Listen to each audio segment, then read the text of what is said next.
irmãos. Cumprimento os irmãos com a paz do Senhor. A Beatriz, quando ela estava com 2 anos, eu percebia, desde 1 ano a gente via assim, que ela tinha vontade de falar, mas não conseguia falar nenhuma sílaba.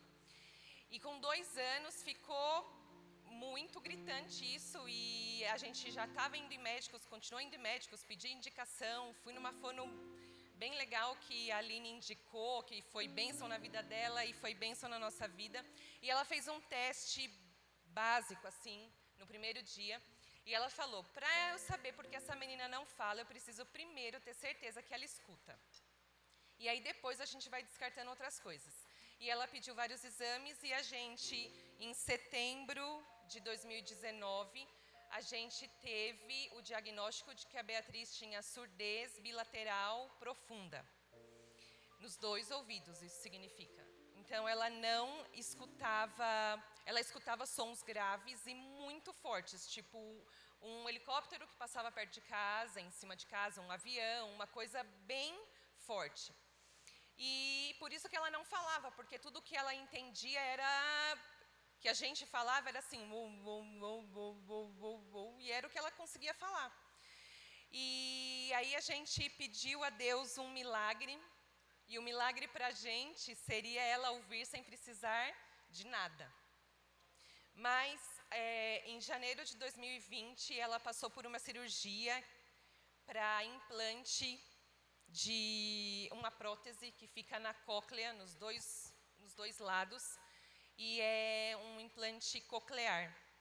E depois de 1 mês teve a ativação, que é esse aparelho que fica da parte de fora, que tem um microfone aqui, e por ele vem o som que passa pela antena, que fica coladinha na cabeça dela através de um ímã que tem dentro, foi implantado dentro e gruda aqui com a de fora, e que isso vai para a cóclea e emite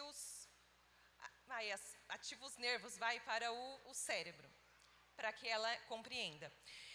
E nesse processo todo, a gente fez, às vezes com um pouco de tristeza, pensando, por quê? Mas por quê?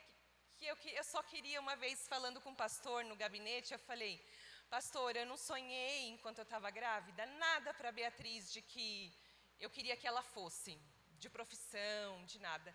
Eu só tinha o desejo de ver ela cantar na igreja, tocar na igreja como o pai dela, era isso que eu pensava. E o que fosse de profissão, era o que Deus preparar para ela, que vai preparar, que eu sei. E aí eu falei, e ela não vai cantar? E aí, assim, depois começando o tratamento, porque ela faz fono todas as semanas, desde então, uma vez na semana, e passa por um mapeamento, e passa com otorrino. E esse otorrino, quando a gente conversou com ele a primeira vez, antes da cirurgia, ele falou assim, ela vai se equiparar a uma criança da idade dela, lá pelos 12, 13, 14 anos. Aí eu chorei de novo na frente dele. Eu falei, meu Deus do céu, eu já sei que ela tem um atraso, com 14 anos ela vai estar igual ela vai perder muita coisa e tal. E a gente orando, e todos os irmãos, eu sei, orando também, né? E cantar, música vai ser uma coisa muito difícil. Dificilmente você vê pessoas com deficiência auditiva, usuárias de tecnologia para ouvir, que cantam, porque é uma coisa que não chama a atenção deles, música. E aí eu comentei aqui no último culto que eu falei, que em 2021 ela estava com 3 anos e meio e ela fez uma avaliação, porque essa fono que faz a terapia com ela semanalmente, aplica uma avaliação para saber como ela está. E ela tinha uma compreensão de fala de uma criança de 3 anos e meio. Ela estava, com 4 anos e meio.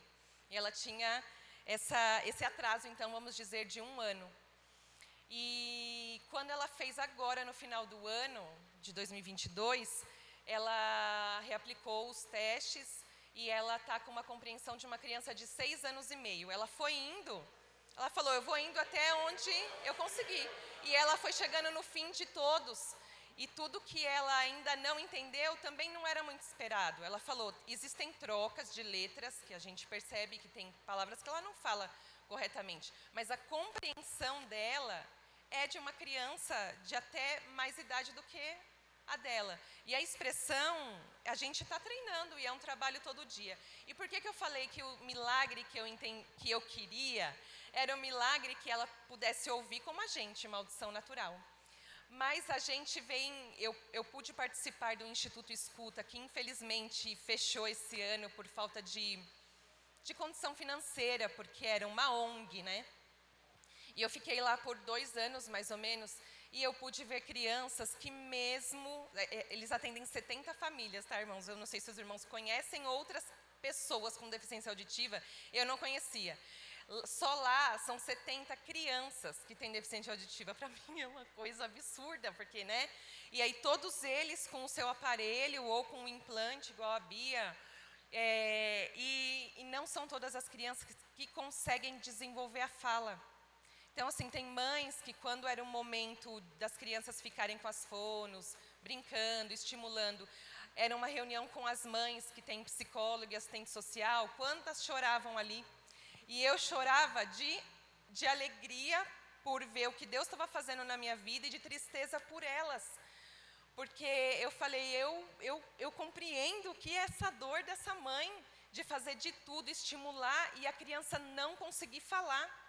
E só gritar, e só se expressar com grito, e ficar muito agitada, muito nervosa. Então, Deus tem feito esse milagre na vida da Beatriz. Eu sou grata a Ele por tudo, por cada pessoa que Ele colocou no nosso caminho para nos ajudar, por cada irmão que ora por ela, que eu sei que a igreja ora por ela, por toda a família que sempre incentiva, que eu falei, eu precisei ficar no hospital com o Tiago, Thaís ficou com ela, sabe ligar, sabe desligar, sabe guardar, sabe como colocar, e assim, não é uma coisa fácil assim, né, irmãos? Eu tive que deixar ela dormir uma noite na escola.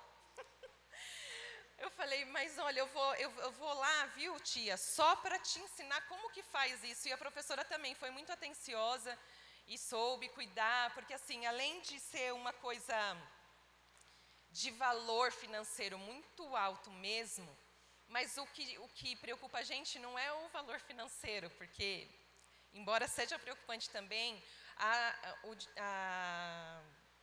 a gente tem o direito de ter, né? E tem que ter uma cobertura do SUS, do plano de saúde, para qualquer coisa que ela precise.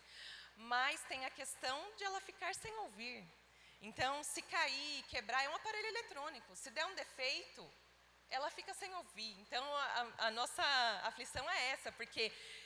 Vou terminar já, viu, pastor? A gente vai para a praia e tira o aparelho, né, Thaís? E tira o aparelho, porque não pode água do mar, não pode molhar, ela sabe, não pode molhar, não pode tomar chuva, e piscina, e o sal atrapalha. E existe uma capinha. Essa capinha não é coberta pelo plano, a gente demorou até para comprar, porque ela dura 1 ano, ela custa R$ 1.500 cada lado. A gente agora comprou um e quando for a próxima vez ela vai poder usar, porque, irmãos, a última vez que a gente foi, em outubro, foi de cortar o coração. Estava só eu e o Tiago com ela, e aí a gente chegou na praia e eu falei assim, filha, agora vamos tirar o papapá. Aí ela falou assim para mim, mas eu não vou ouvir, mamãe? Então, assim, isso porque ela vai ficar ali um tempinho brincando, e ela já fez isso várias vezes, mas ela sente falta de estar ouvindo. Então, a nossa aflição, às vezes, de tipo, o cuidado, não deixa pôr a mão, não pode quebrar, não pode cair. É por isso, é o ficar sem ouvir.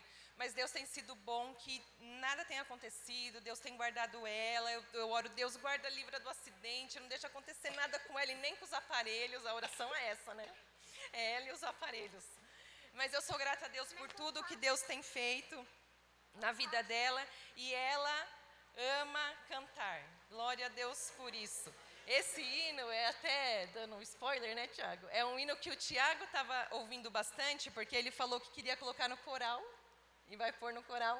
Aí eu falei, você vai pôr no coral, e ela não cantou, você vai saber o que vai acontecer, né? Porque ela ouvia toda semana lá em casa, e aí ela começou a cantar e falou que queria cantar esse, na igreja. Tá bom? Eu agradeço a Deus a oportunidade, agradeço a Deus por todas as bênçãos. Amém.